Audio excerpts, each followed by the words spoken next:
Lost Art with Andrew Cox podcast, Marine Corps League, and Till Valhalla Project Ambassador. Now streaming on all major podcast platforms. Thanks for tuning in to the podcast that's given a voice to our veterans. The Lost Art with Andrew Cox.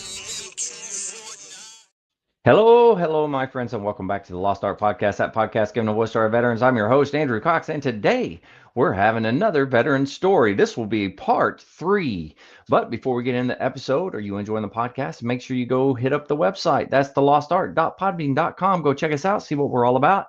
You can help support us by becoming a patron. That's with monthly donation, or you can go in there and click on the merchandise tab and get you some cool gear. Anything you get and help support us in getting our veteran voices out for all to hear. Also, big shout out to the Till Valhalla Project out there doing some amazing things. If you don't know anything about that organization, go check them out at tillvalhallaproject.com.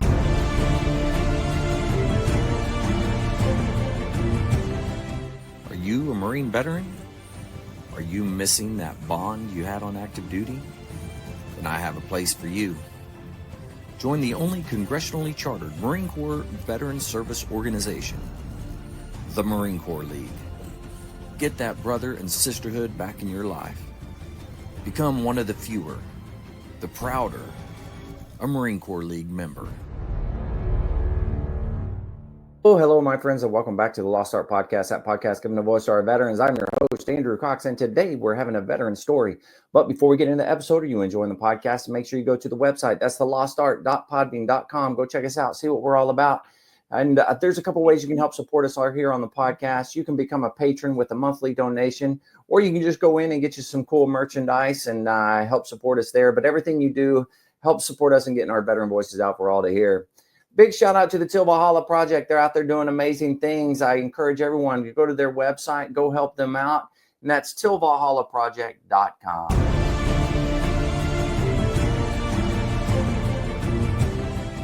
Are you a Marine veteran? Are you missing that bond you had on active duty? Then I have a place for you. Join the only congressionally chartered Marine Corps Veteran Service Organization, the Marine Corps League. Get that brother and sisterhood back in your life. Become one of the fewer, the prouder, a Marine Corps League member.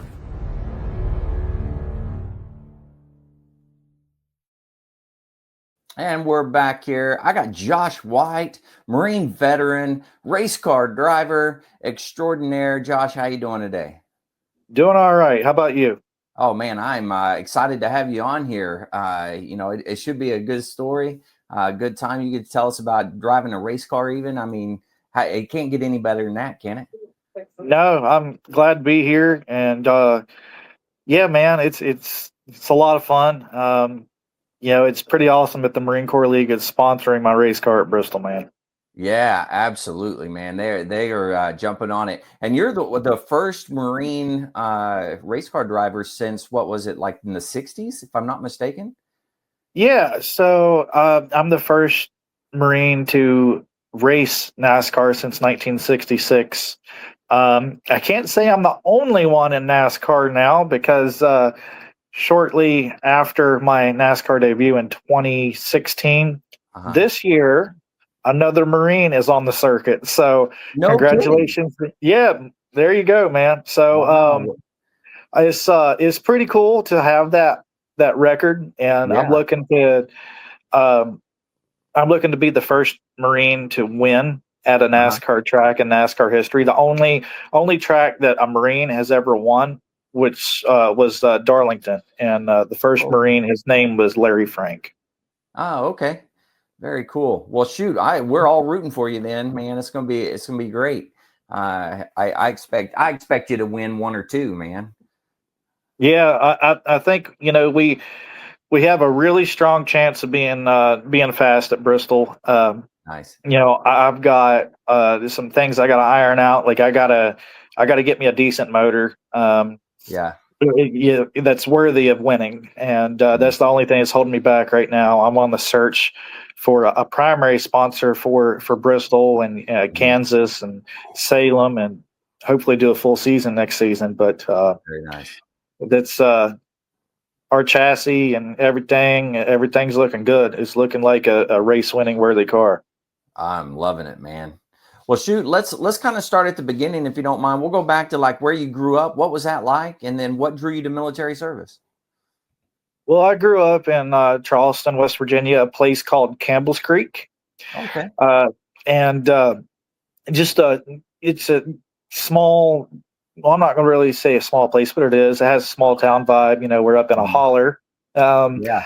But yeah, I love the place. There's no place like home. I'm still in West Virginia. It's so pretty here, and the people are great, and it's not. It doesn't have that big city thing to it. Right. It's kind of rural in a way, and I love it. I'm a Marine veteran, just like everybody else here, so I enjoy the solitude. Oh yeah. um, Yeah. but as far as what led me to service is well, quite honestly, I just wanted to serve my country, and I also didn't really have any other choice. I mean, I did, but I didn't. Like, Yeah. I had my daughter when I was 18 years old. Like, literally, whenever I was crossing the stage to get my high school diploma, like graduation day, at graduation, my girlfriend at that time went into labor. 3 days Oh, no later, kidding. 3 days later, we had my daughter. Wow. And yeah, so my first job was actually at Bob Evans as a host. Okay. And you know, between that and everything else, you're not going to be able to support a family being that young, no experience, no nothing. Yeah. And I knew that, at least how I felt, I knew if I was going to go in service, I wanted to be the best. Mm-hmm. And if you're going to be the best, you're going to go to the Marine Corps. And I was the first in my family to be of service. And wow. yeah, I'm definitely glad I made the jump. I'm proud to be a Marine. Yeah, that's awesome. Now, what year was it that you signed up? 2009. 2009. Very nice. All right. Yeah. So, and I mean, obviously, we were hot and heavy in the war at that point. Oh So, yeah. so what did you go to your recruiter and talk to him about as far as jobs? What were you thinking? Well, I really didn't know what I wanted to do. First off, because I mean there was just so many things available. I mean, we had the war going on in the Middle East and things, and they were looking for a little bit of everything, and Yeah. they told me, there's this combat engineer MOS. Mm-hmm. You get to blow stuff up, and at that point, I was just all for it. That's what I signed up for. My my recruiter. I was raised by my grandfather. Yeah. And my recruiter and my grandfather did not get along at all. It's a funny story. At one point, my grandfather did not want me to join. It was a time of war. I mean, your kid joins at a time of war, you're going to be concerned, worried, not want them to join. Absolutely. And funny story. One day, him and the recruiter got into it, and my grandfather threatened to beat him up. It was hilarious. Nice. Oh man, that's good times right there. Oh yeah. I'm sure that recruiter was like, "Oh boy, here we go." From that point forward, he did not come knocking on my door. He texted me and told me he was outside in his car. Yeah. That's pretty good. Pretty good, man. I like it. So you decided, okay, you're going to join and you're combat engineers. Yep. Okay. Yep. So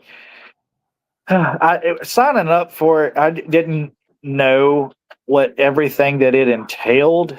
Yeah. I knew that it was, had to do something with explosives, so I was all for it.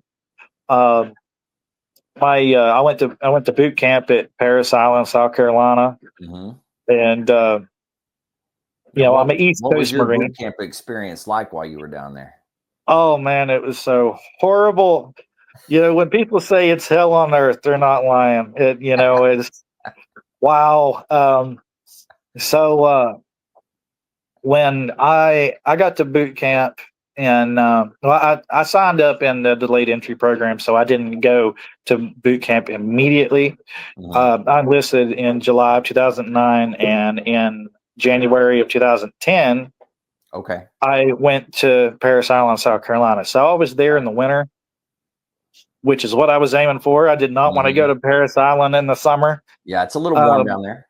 yeah, extremely. I've been paired up with the sand fleas. That's never a fun time, is That's true. it?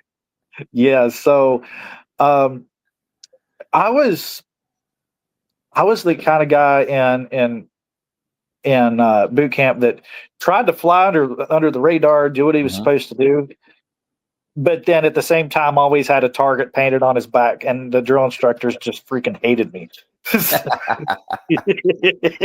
Like, You were a target and probably on the quarterdeck once or twice, I imagine. Then. oh, the once or twice is an understatement. I couldn't count how many times I was on that quarterdeck. Oh my lord!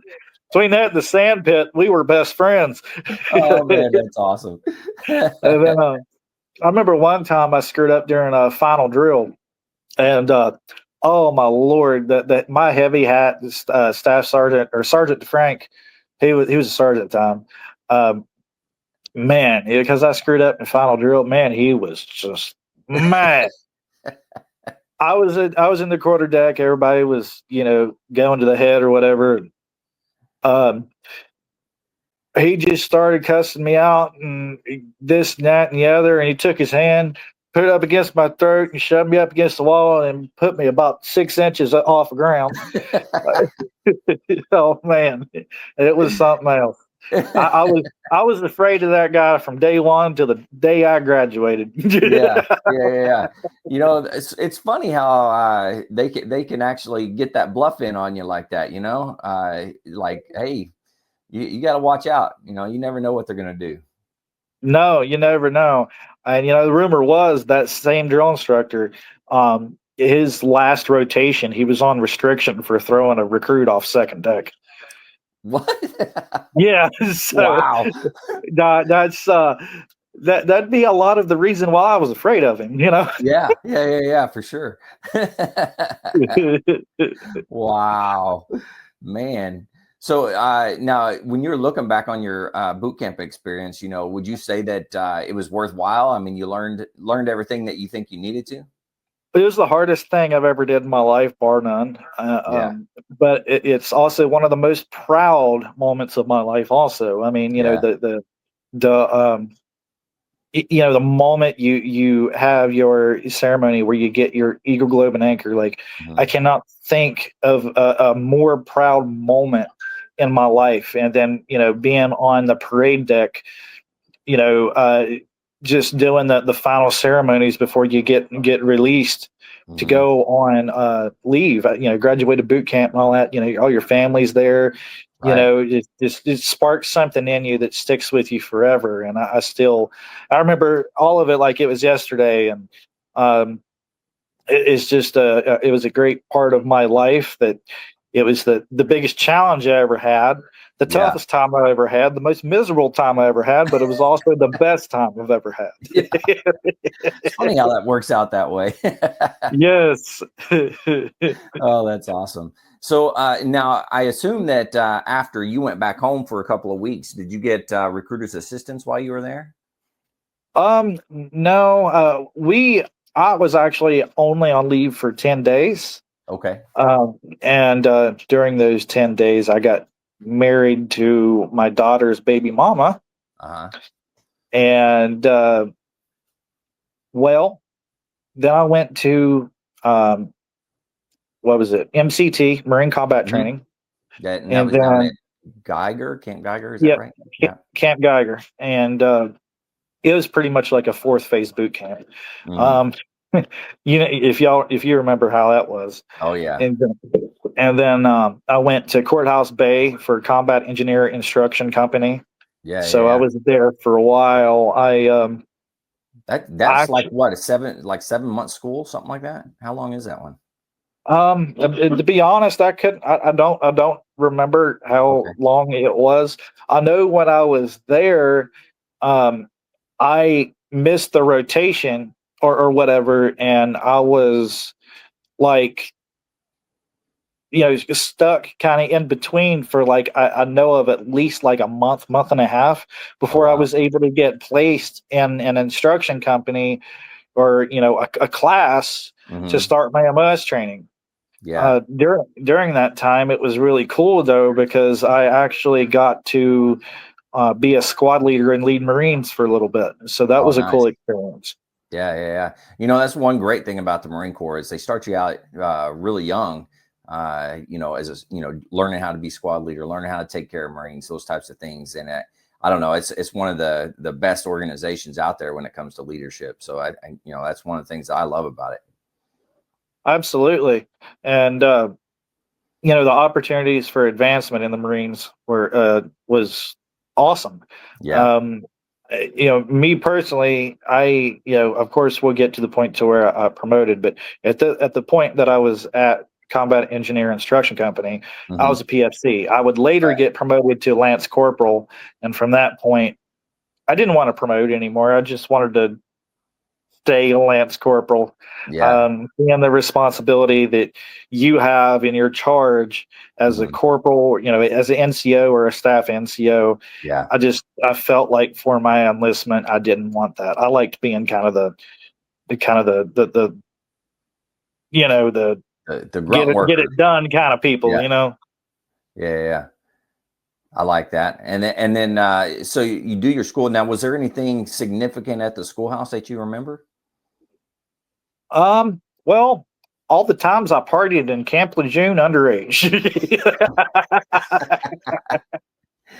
Yeah, there's plenty of party places at Camp Lejeune, that's for sure.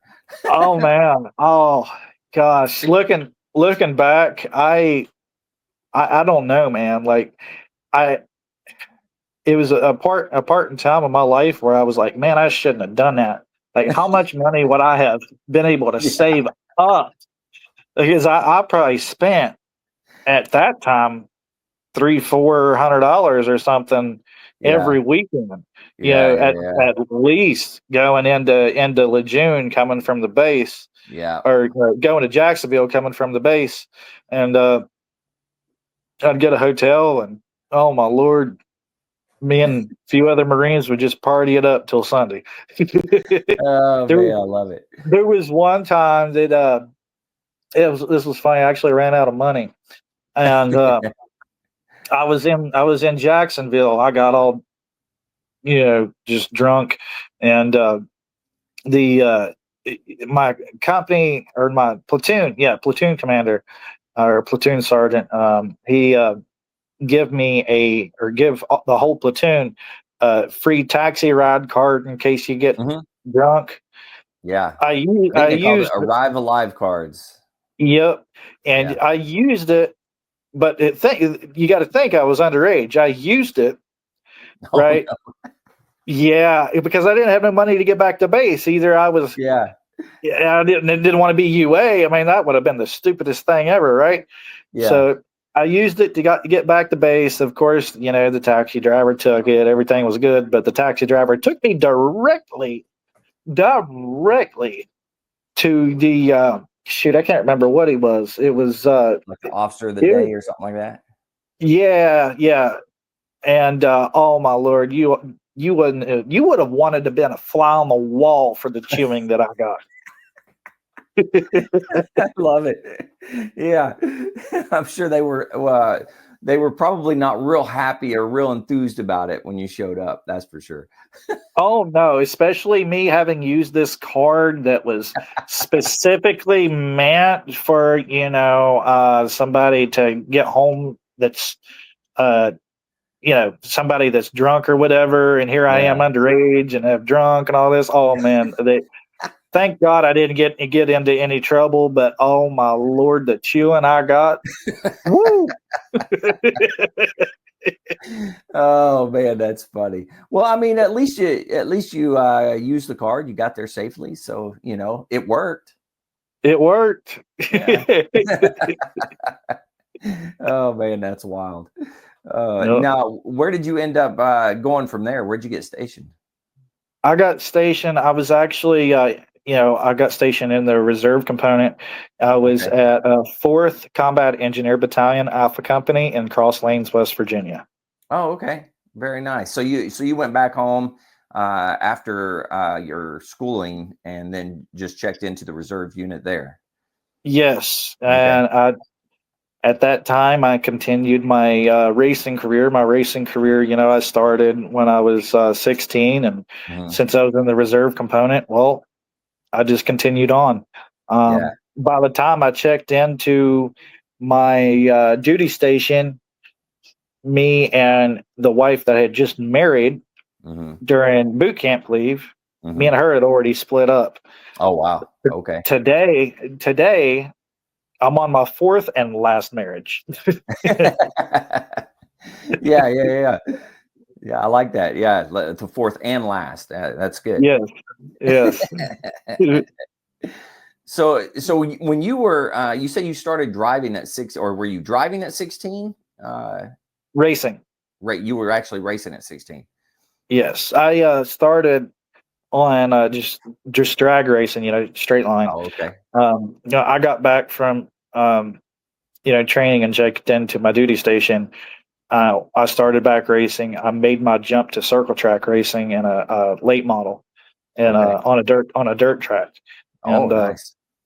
yeah, it was a lot of fun. I got 5 wins, 5 top 5s, and Very ever nice. since I got out of that and started moving up the ladder, I've been telling myself I need to go back and do it again because it was so much fun. You might do it again someday. You never know. Oh yeah, oh yeah. I'm working towards it. I got me a truck now. Now I just need a car and a trailer, and Yeah. well, I'm not. It's not too far out of the realm. Maybe this season or next. Yeah. Yeah. Yeah. For sure. Now, when you got back there, you're doing what, like 1 weekend a month type of deal? Yeah, in 2 weeks out of the year, Yeah. I checked into my duty station August of I think it was August of 2010, and Okay. then January of 2011, um, I actually got orders to go to Afghanistan, Okay. and actually just did a partial mobilization. I did not get to make it in country, um, but I was close. Yeah. So what now? How did that work for you? Like when you got called in for the mobilization, did you actually like go to training and stuff beforehand? Yeah, That type of deal. So can you yeah, talk through some of that? yeah. So the plan was to go to Fort Knox Hmm. and do pre-mobilization AT. And I did that, and then we were going to go to 29 Palms, California for pre-mobilization. That's the workup. Right. But in between Fort Knox and going to 29 Palms, we had a 10-day leave. Um, I actually got hurt while I was on leave, screwed up my arm pretty bad. Oh wow. Complete and utter like stupidity accident, whatever you want to call it, and Yeah. ended up not going. Oh wow. Man. You know, No, that mentally has to kind of weigh on you. It had to have been tough on you. well, it does, and it still does because deploying as a Marine, you feel the calling to become a Marine. Hmm. You feel the calling to deploy, Right. and you want to serve this country not just by being in uniform, but by going Hmm. abroad and doing what you're trained to do, Yeah. and not being able to do that weighed a lot on me for sure. Yeah, yeah, yeah, yeah. Now, how did you deal with that as you were going through it? Um, Not very well. I mean, you Yeah. just took it one day at a time, Hmm. and then before you know it, all the people that went, they came back. Yeah, yeah. And how did I remember checking into a unit when I was a sergeant, and that unit had just gotten back from deployment, and I hadn't deployed yet, and I was like, oh man, this is going to be bad. But how was it for you as they came back from deployment and being integrated back in? How was that for you? Um, it was different, and you know, I don't want to say awkward, but it made me want to have done that even more, Yeah. because seeing them and then other stories, and then the experience they had, and it's just like, if you're a Marine, or maybe even if you're not a Marine, if somebody's deployed, you look at them differently. Like, there's a different level of respect. You know what I mean? Yeah, that And makes sense. and it's not that that's what I really wanted, but at the same time, like, it would be pretty cool to have deployed and have had that respect. Yeah. And as far as medals and promotions, that didn't mean too much to me, or whatever. I just Right. really wanted the experience. Hmm. And then, so that was, you had been with the unit at that point for what, like 2 years? Yes. Yeah, about two. Okay. And then, how And much longer were you with the unit, and what else did you end up doing with them? after that, I was with them for 2 more years, Okay. and you know, between the time that they deployed, they came back, and I got out. There's some things that had happened that I can't really, talk about, but Yeah. it wasn't good. Hmm. Nothing that I had done, just some things that happened to me, and Yeah. um, some things that went down. But after they got back, and to the point to where I got out, there wasn't really much going on. Hmm. Um, that was the only deployment that my unit had in those years, Yeah. and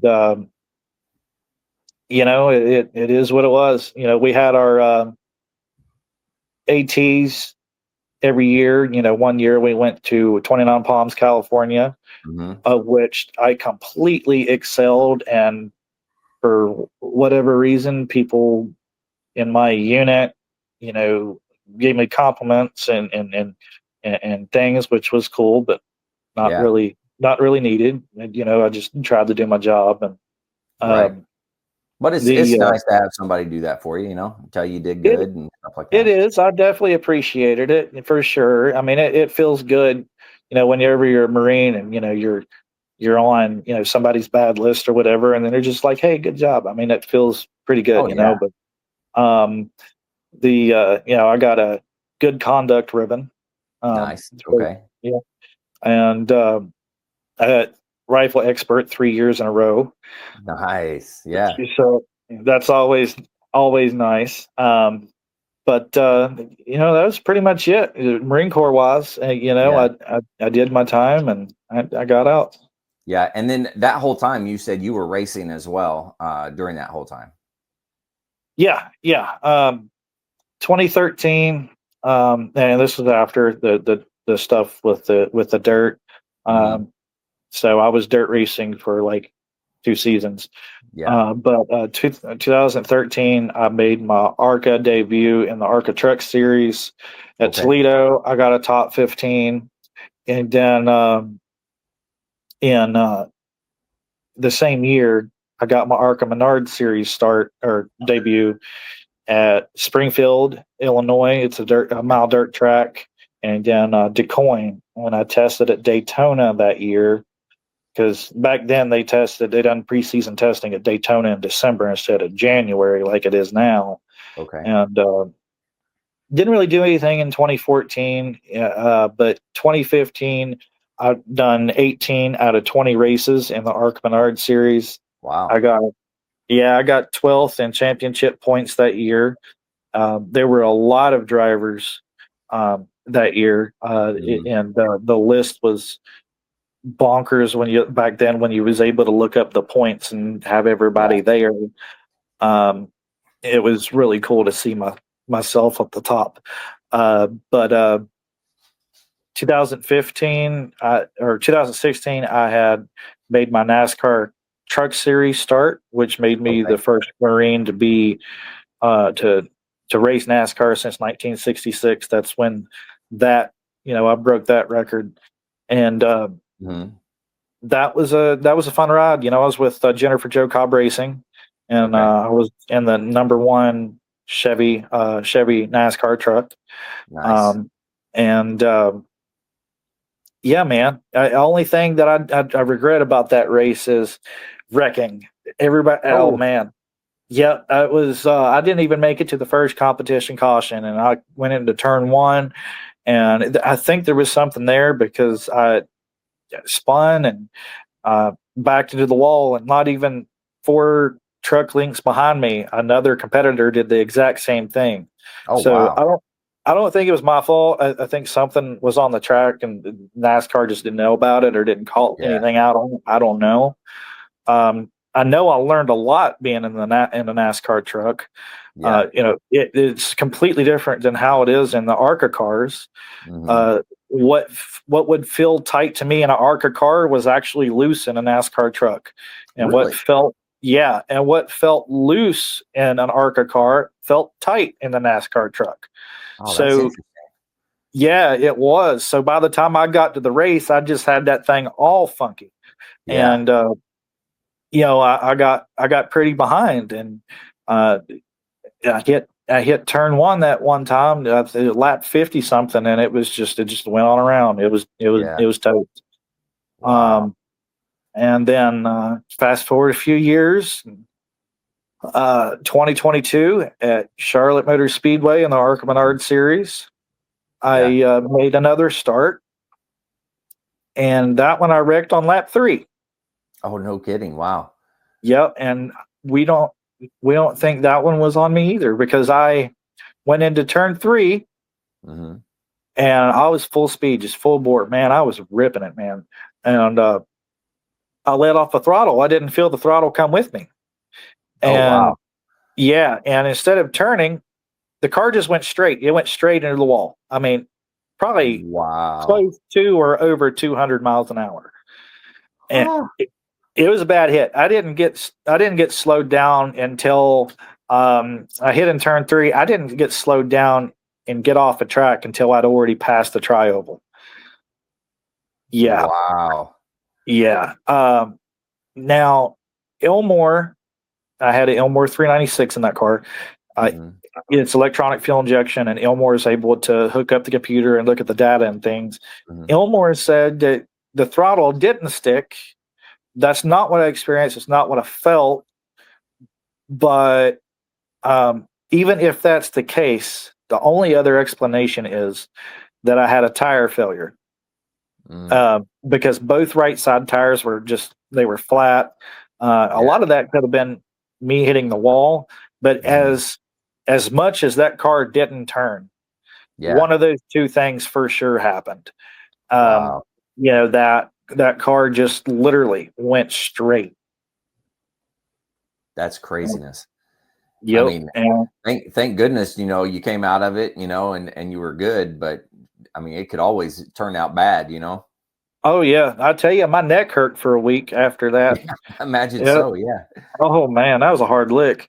Um, but going forward to Bristol, I'm really hoping we break this bad luck streak. And Yeah. I have full faith in my ability as a driver that Hmm. we're going to be able to bring it home, and we're going to be able to bring it home into victory lane. Yeah. Um, we've just got to get what we need to get there, and Hmm. from now to then, and I think we're going to do it. Yeah. Very nice. Now, how often do you are you out practicing and things like that? Is it like every day type of deal, or a couple times a Yeah, week? How does that work? yeah. So I actually have a racing simulator. Yeah, I don't know if you ever heard of iRacing, but it's the world's Mhm. most advanced racing simulator. Yeah. Um, I am on that thing every day, Oh, wow. and every other day for the past month, I have raced at Bristol on it, and I go to race Bristol in an ARCA car on iRacing. Hmm. There's not too many times anymore that I don't lose. Yeah. So I just want to race at Bristol on iRacing last night. Hmm. Nice. So yeah, it's definitely for those that don't know, it's definitely an asset, especially when it comes to driver training because Hmm. everything is laser scanned Every Right. pebble, every crevice, every crack, every bump, everything is in Wow. sim. And as the tire models is on point, and the physics and the crash models, Mhm. everything is literally like it is in real life. Wow. And iRacing updates very regularly. I'm going to say once a week, once every 2 weeks, and then every 13 weeks they roll out with like a huge update every 13 weeks. Wow. So it's very, very accurate. Yeah, and I'm assuming that's like oh man, what do they call it? Like is it 4D or 3D or whatever, where you can feel it and like vibrates and all that type of stuff. How does that work? Well, my I'll show you my rig. Hold on a minute. Let me get out of my seat here.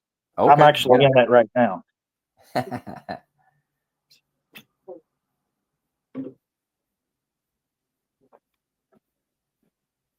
So I've got a motion simulator which moves Uh-huh. to the track. Okay. And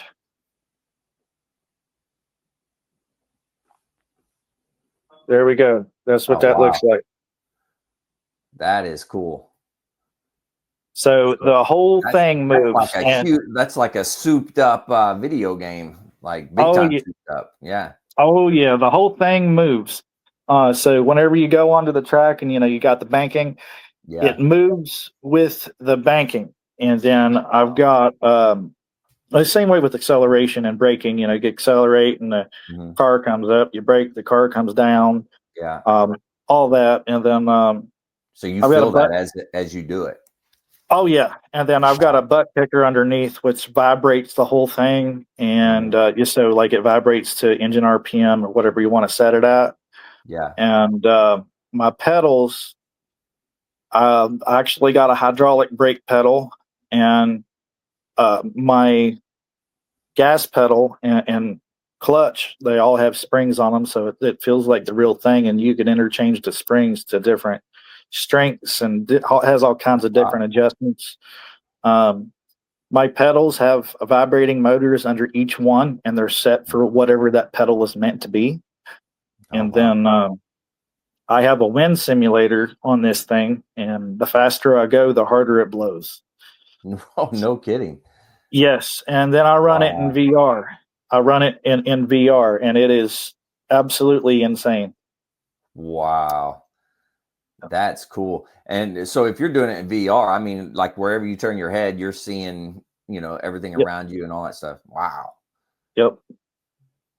Now, I do have a question. So as you're in the car, you're driving, right? What is your visibility? Like how good can you see everything around you? Um, not not very good. I mean, Yeah. just to give you an idea, I've actually got a harness on this racing seat. I'm going to use it as an example. Okay. So you see how these straps come down here, right? Yeah. Well, you're going to have a Hans device that goes around your neck, that goes Hmm. underneath this harness. This harness secures that in place. Okay. Then you have your helmet on, Hmm. and the Hans device connects to the helmet, so that way, if you hit something, you don't break your neck. Right. Yeah. Now, with that, it limits your mobility to the point to where you could do that right there, and maybe that, and that's it. That's the only head movement you've got. So Wow. yes, so other than what is in front of you directly, that you're able Mhm. to see through the helmet and maybe a little bit to the left and right, with you looking out, of the car, that's all you're able to see. Wow. So Mhm. now what are you relying on? Because like if you're in front, people are behind you. Are you relying on your radio comms to kind of tell you what's happening behind you? Is that how that works? 100%. Yeah. A big part of all this is your spotter. You've got to Mhm. rely on your spotter, and what a spotter does is a spotter is going to tell you your lap times, how you're doing, how you can improve, and they try to um, keep you calm and motivate you throughout the race. Gotcha. But the most important thing is to tell you if there's any cars coming up behind you, if somebody's Mhm. faster than you, and what their closing rate is, meaning how fast they're coming up on you. And Mhm. they'll tell you inside or outside, outside meaning the left of you, outside meaning the right of you. Mhm. And that means, a car is coming on your outside, they're coming on your right, they're beside you on your right. Yeah. Same way with the inside. And then when they say clear, that means you're clear to go wherever you want to go. Ah, I So, see. Yeah. yeah. So, you rely heavily on that, meaning, you'll have mirrors in the car, Yeah. that just like you do in your regular vehicle. But Mhm. um, even with all of that, your visibility is just extremely limited. Yeah. If you don't have a good spotter, you're a duck in a pond. Yeah. Yeah. That makes sense. Yeah. It's your second set of eyes. 100%. And Yeah. some of these tracks, it gets tricky for spotters too. So you've always got to be really diligent of what you're doing. You're driving, something extremely fast, but Mhm. that doesn't mean us drivers are careless. Yeah. We're driving a very expensive piece of equipment, Oh and yeah. we've worked so hard to get there to do this. Mhm. So we're going to do everything we can not to junk our equipment. Yeah. And so, with that being said, you have your spotter, but you always do whatever you can to have track awareness and, Mhm. being aware of where you're at and your surroundings. Yeah. But yeah, that's the gist of it. Wow. That's really cool. Now, when you look at a team, right? So you're the driver, and then you have like what all entails the team As far as what? for your car, like because I'm sure you'll have like your pit crew, then you have Yeah. your spotter. Different. What are the different things that go into it? Yeah. So there's, we talked about the spotter. There's going to be a crew chief, Okay. so what a crew chief does, when I'm on the radio, let's say I go to Bristol and I tell them, the car feels great, but I'm loose going into 1 and 3. I'm loose on entry. We need to tighten it up and maybe make it a little bit freer going into the center, Yeah. um, or tighter going into the center. That crew chief is going to tell the crew what adjustments to make to the car to do that. Okay. That makes sense. Yes, and then you've got now the crew, as far as the people that go over the wall, they coordinate on whoever makes the adjustments, not one single person. I mean, every team is different. They might have a Mhm. designated person that does the adjustments, but a lot of times they just collaborate with whoever's going to do what and come up with a strategy, right? So, Okay. um, but as far as over the wall crew, you've got a jack man, Mhm. which just jacks up the car, and then you've got a gas man. They fuel up the car, front and rear tire changer. So Mhm. they go to the front or rear tire, take the tire off, put the new tire on, but they don't carry the tires out there. That's what the front and rear tire carriers do. They carry the tire from behind the wall to over the wall to whoever's changing the tires. Yeah. And that's pretty much it as far as the team. We'll have PR representatives and things that Mhm. helps with sponsors and guests and things, and then obviously they'll talk to the media and Right.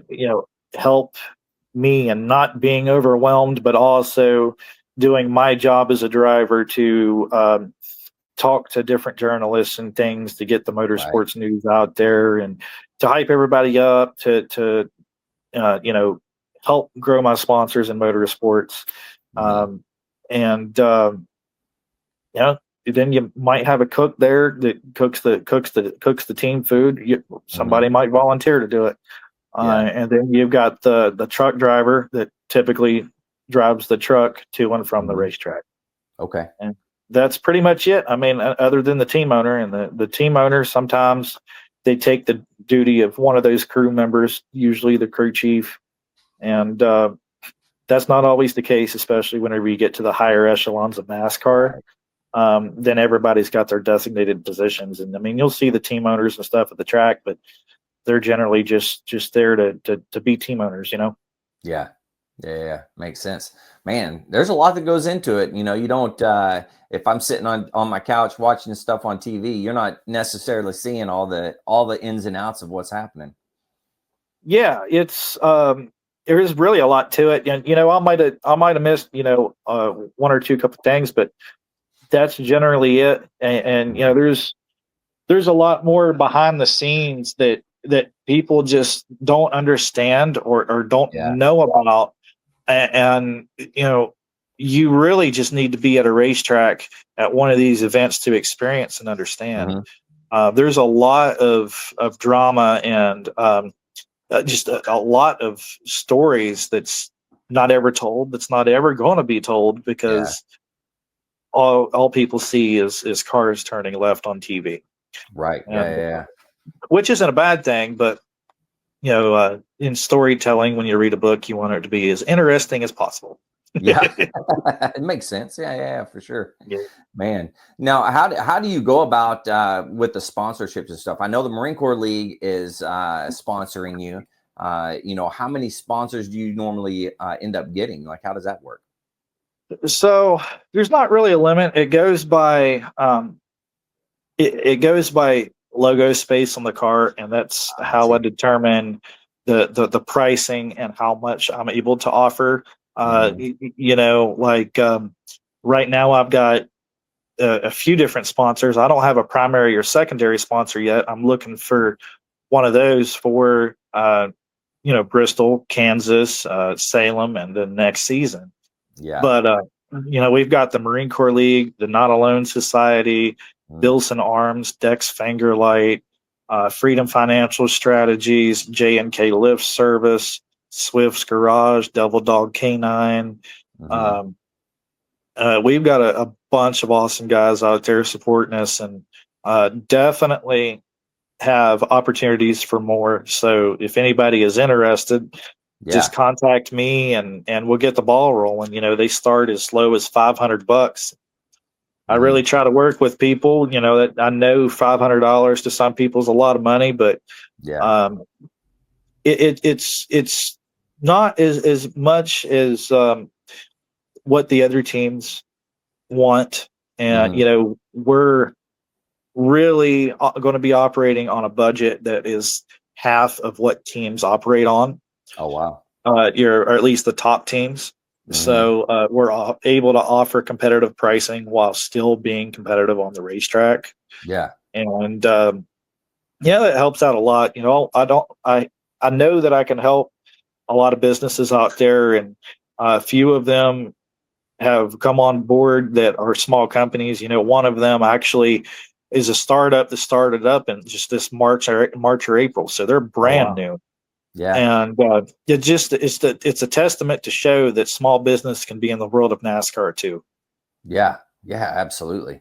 Now, you said be able to contact you. How is somebody going to be able to contact you? What's the best way to do that? So they just go to joshwhiteracing.com and they can send me a message there. They can also get on Facebook, just search Josh White Racing, and there's a you know, say Josh White, and there's a blue check mark beside it. Just click on it and send me a message through there, or email me at joshwhiteracing3@gmail.com. Josh White Racing. Oh man, I'm trying to spell it. Racing .com, you said? Yeah, joshwhiteracing.com, and then my email is joshwhiteracing3@gmail.com. Look at that. I'm gonna try and get that on there. Hopefully I did it right. Look at that. Tell me if did I do it right? JoshWhiteRacing.com, and then JoshWhiteRacing3@gmail.com. Yeah, the left, joshwhiteracing.com, that's my website. And then joshwhiteracing3@gmail.com is my email. Very nice. Just a couple other things, you know, shout out to my other sponsors that I'm not thinking of right now. You know, Bilson Arms. I've been friends with Bilson Arms for several years now. Big supporters of mine. Love them. And then MA22.org. We've actually got a fan sponsorship going a fan sponsorship program where fans can be sponsors themselves. Oh, wow. They can donate $25 or more and get their name on a race car. It's going to be in text format up to half an inch or smaller. Wow. Yes, they just go to ma22.org, go over to events, and then select Operation Race It, and they'll be able to fill out a form and donate there. Wow. That's really cool. Yes, sir. Yeah, I'm really excited about it. I know a lot of the fans are. We've got some donations already, and it helps me out, helps the team out, and helps these veteran charities out that I'm partnered with. I'm partnered with several of them: Healing the Hero, Canine Heroes, For Heroes, Canes for Vets, 22-0, and Frontline to Field. I'm really just trying to push these resources out there for people that might need it. Other veterans. With Bristol being on 9/11, I really, really wanted to bring awareness to veteran suicide prevention. Yeah, absolutely. Yeah, and that's such a huge thing nowadays, and being able to let people know what they can do to get help, and because there's so many different organizations out there. You've named several of them, but they're all over the place, and it's just a matter of finding the right one that works for you. But the most important thing is just find something to help you. Ask the questions.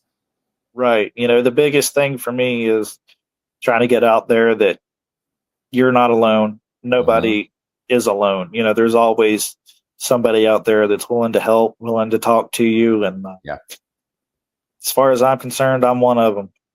Absolutely, man. I love it. Well, shoot, is there anything maybe we missed that we want to talk about? Yeah, I don't think so, man. I mean, unless you have any other questions, it's been great. I've had a great time. Good. Now, I always ask these rapid fire questions at the end. So if you're willing to answer some questions, we can go through those. Sure. All right, cool. So what is your proudest military moment? Oh, proudest military moment. Probably just graduating boot camp, becoming Marine, or when I got Lance Corporal, Nice. and getting pinned. Now they don't let you do it, but everybody in my unit come up and punch me in the chevron, and that was a pretty cool moment. And I don't think there was really a moment I'm not proud of as far as being a Marine. Yeah. That's a good point, man. I like that. Yeah. All right. What is your most embarrassing military moment? Oh God.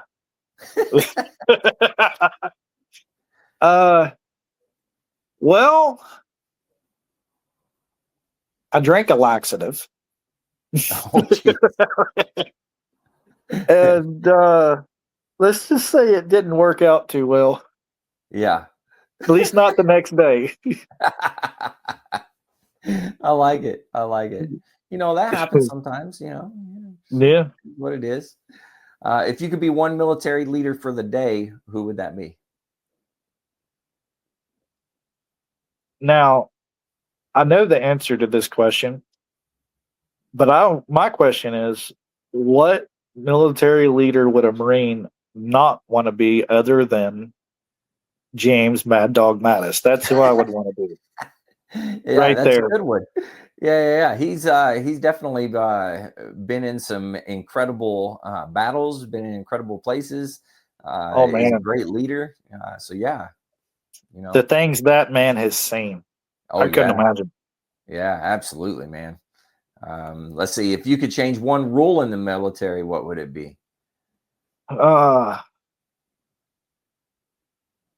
Well, not so much a rule, but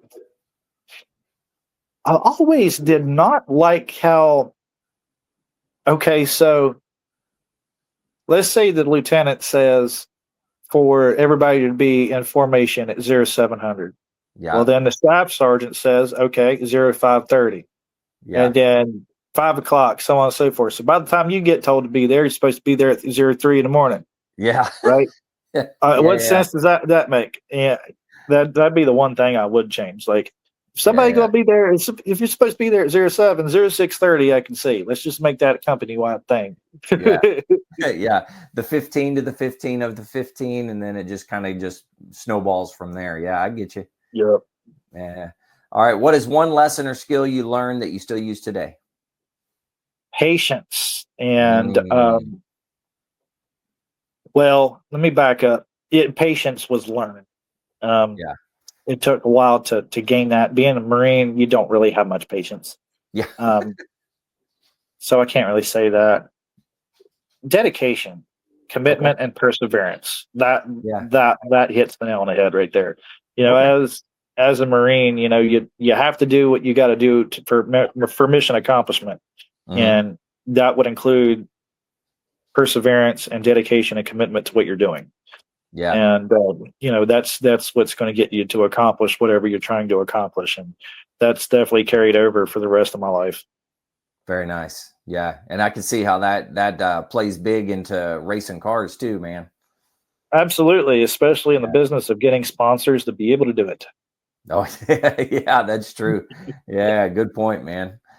In the zombie apocalypse, what would be your weapon of choice and what anthem would be playing? Oh, I love this question. Does it have to be an anthem? No, it can be whatever you want it to be, whatever song you All want. right. All right. Well, my weapon of choice is going to be in my Bilson Arms BA-15 FC with their suppressor on it. It's Okay. chambered in 300 blackout. It's AR. It's an AR platform rifle, but uh, instead of having a rear charging handle, it's on the forestock like a shotgun. I love it. Oh, okay. Yeah, and so that, you know, my Bilson Arms AR, and I'm going to say some ACDC. Okay. Play AC, you some can't go wrong with that. ACDC. Yeah, No, yeah, ACDC and plenty of 300 blackout ammo. Bring it on. yeah, yeah. I like it. I like it, man. ACDC's that's top right there, man. That's good fighting music. It, oh yeah, sets the tone just perfect. Either that or some Five Finger Death Punch, one or the Oh, yeah. True. Yeah. Good point. All right. other. What animal best describes your time in service? Oh, that's interesting. Um, I don't really know. Um, I'm going to say I don't really know what to say on that one. I really don't. Yeah, that one throws a lot of people off, man. I'm not gonna lie to you. Yeah, I have no idea. Yeah. I've had some very interesting answers on that. That I'm like, whoa, I did not expect that. Like one guy was like, he's like an armadillo, and I'm like, oh, okay, that's all right, sure, whatever, you know. Right? But everybody has their own way of looking at things, I guess. All right, man. Which branch of the military has the sexiest uniforms? Marines, of course. Yeah, there you go. And what branch of the service is the best? Marine Corps. Yeah, man. You know, I throw those out there because I do interview people other than Marines, you know, so I'm always curious as to what they have to say about that as well. But, There you you know, go. so let's see. Knowing what you know now, would you do it all over again? 100%. I tried. They wouldn't let me back in. Oh, really? Yeah. Very nice. Nice. Yeah, man, that's awesome. Well, hey, I always give time for words of wisdom or whatever you would have for our listeners. So this is your Uh, opportunity to say whatever you need to say, man. yeah. So I just hope everybody, you know, checks me out and follows me. And but first and foremost, you know, I want all the veterans out there, and you know, I want everybody to know that, you know, they're not alone. And if you know, you're thinking about something you shouldn't do, or um, you know, you're having issues, don't hesitate to reach out to somebody. There's resources out there available to help you. There's nothing wrong with um, asking for help, and nobody Mhm. should feel ashamed for doing that. And also, you know, I hope everybody watches me at Bristol. You know, special thanks to all the sponsors. You know, Mhm. Bilson Arms, um, Freedom Financial Strategies, J&K Live Service, Not Alone Society, MA22, um, Dex Fingerlight. and Devil Dog K9, and of course the Marine Corps League. Yes. All right. I'm loving it. Also, for everybody out there, if you want to help him, you want to sponsor him, you can go to joshwhiteracing.com, or you can email him joshwhiteracing3@gmail.com as well. So I'll make sure that I'll put that in the description of the podcast as well. So I appreciate that. Thanks for having me on. Yeah, absolutely. Like I said before, don't hang up on me yet, but I'm gonna go ahead and do this outro. To all the listeners out there, if you're struggling and need help, just like Josh was saying, there's some great resources. The VA, you can dial 988, press option 1. You can always text 838-255, or you can go to veteranscrisisline.net and click on that chat icon. Any of those options will put you in contact with somebody that can help you out. But remember, one veteran life loss is one too many. I care about you. I know Josh cares about you. The whole veteran community cares about you. So please reach out for help. And if you're out there, you're not struggling, reach out to the buddies you serve with. Ask them how they're doing. If they need that helping hand, please give it to them. All right, man. One last time, thanks for coming on. I'm definitely looking forward to the race. It's going to be a good time. To all the listeners out there, stay motivated. Change your socks.